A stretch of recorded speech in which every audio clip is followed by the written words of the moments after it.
Hello, I'm Rex Basterfield and I wanted to give you a quick demo and run through of the minDy S synthesizer.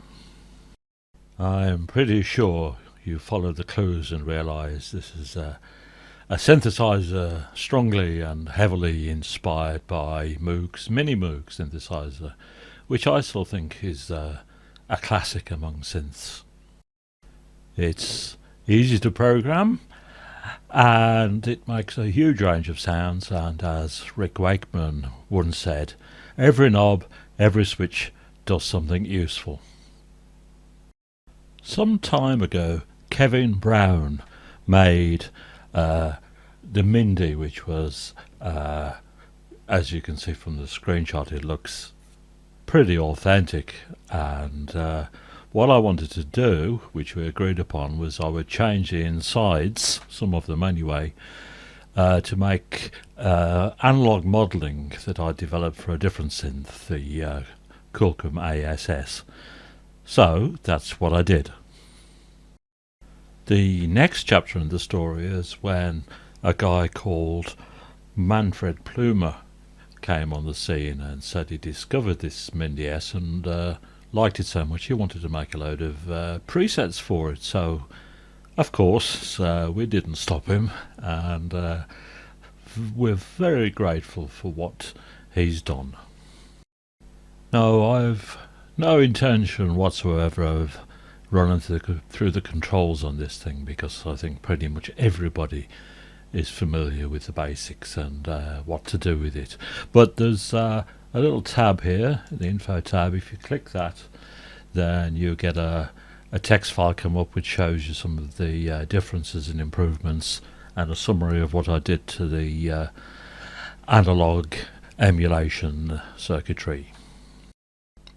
So when you first load up the plugin, which is 32-bit, 64-bit, you get a basic set of presets, which was what were made originally to give you some starting sounds and so on. But when you want to load a bank, I'll just go to full screen now.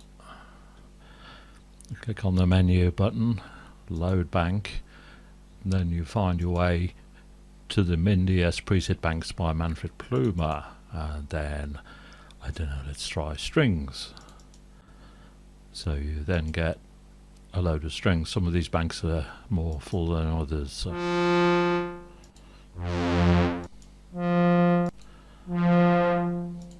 load bank, let's try something else. What shall I have? Effects.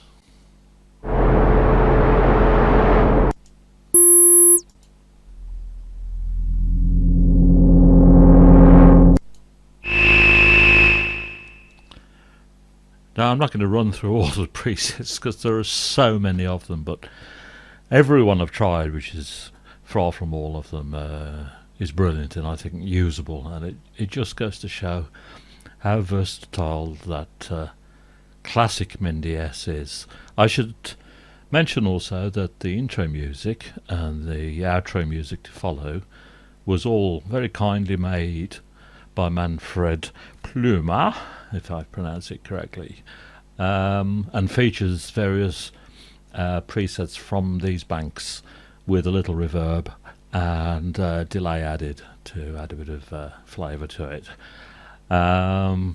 So I hope you enjoy playing with this thing. Now you have all those lovely banks to search through and to experiment with.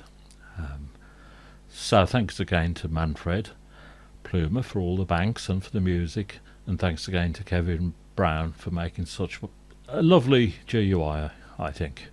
So until the next time, bye.